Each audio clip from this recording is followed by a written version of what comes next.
ఇస్తాడు. ఎవరు దోచేసిన సొమ్ము అది? ఎవరు దోచారు? అది వాడు సొంత డబ్బు కాదే, సొంత డబ్బు కాదే. వాళ్ళ నాన్నగారు పార్టీ స్టార్ట్ చేయడానికి వాళ్ళకి కష్టాలకు కూడా, వాళ్ళకి ఇల్లు నడుపుకోవడానికి కూడా కష్టాలు ఉండే. ఈరోజు డబ్బులు వచ్చేసి నేను కాదంటలా, కానీ ఆ డబ్బులు మనవే కదా. ఈరోజు జగన్ దగ్గర 1,00,000 కోట్లు ఉన్నాయి, ఇన్ని కోట్లు అని చెప్తారు. కానీ ఆ డబ్బంతా మనలాంటి వాళ్ళందరం కూర్చొని మనందరం అమాయకుల్లాగా ఎర్రి గుర్రెలా అయిపోయాం మనందరం. అందుకని మీరు చాలా చాలా జాగ్రత్తగా ఓటు వేయాలి. జగన్ మాట్లాడితే ఏం మాట్లాడాను? నేను మాట్లాడింది మత్స్యకారుల గురించి మాట్లాడాను. నేను మాట్లాడితే రైతాంగం గురించి మాట్లాడాను. నేను మాట్లాడితే చేనేత కార్మికులకు బ్రాండ్ అంబాసిడర్గా ఉంటానని చెప్పాను.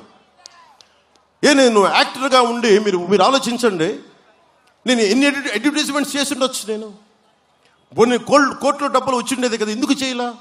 అరే పవన్ కళ్యాణ్ అనేవాడు గొంతు తిప్పితే ప్రజలకి మేలు జరగాలి, ప్రజల కష్టాలకి అది భుజం గాయాలి.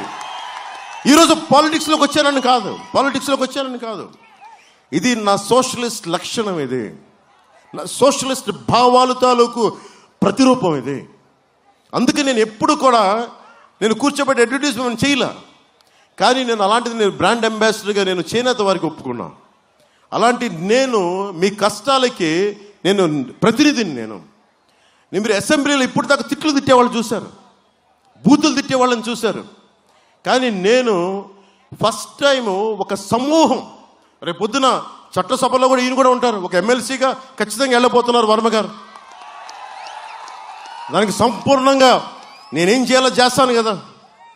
అలాంటి బాధ్యత గల వ్యక్తిని ఎమ్మెల్సీగా చూడాల్సిన బాధ్యత నాకుంది. ఖచ్చితంగా దాన్ని ముందుకు తీసుకెళ్తాను. ఇలాంటి వాళ్ళందరం కూర్చొని మేము మాట్లాడుతాం. సో ఇన్ని దశాబ్దం పాటు నేనేం మాట్లాడాను? పేద ప్రజల కోసం మాట్లాడా, మానవ హక్కులు భంగం అవుతుంటే మాట్లాడా, ఒక మత్స్యకారులు జీవో 217 దాదాపు కొన్ని లక్షలాది మందికి పొట్ట కొడుతుంటే జీవోని చించేశాను. దానికి నాకు ఇచ్చిన ఏంటి జగన్ తిట్టేది? ఇంట్లో ఉన్న నా భార్యను తిడతాడు, పెళ్ళాం అంటాడు. ఈ 4వ పెళ్ళానికి ఎలా చెప్పాలో నాకు తెలియట్లా. అని మనం పెళ్ళాం అనే పదం తప్ప అని మాట్లాడచ్చు. అరే నా భార్య రాజకీయాల్లో ఉంటే నువ్వు తోలనాడినా ఒక అర్థం ఉంటుంది. అరే నా పాపం తను ఎక్కడో కూర్చొని పిల్లలను చూసుకుంటా ఉంటుంది. అంతకుముందు నాకు మ్యారేజ్ అయింది, నేను కాదంటలా. నేను ఎక్కడ అబద్ధాలు చెప్పాను? అఫీషియల్గా కొన్ని జీవితాలు కుదరం, విడిపోయాం.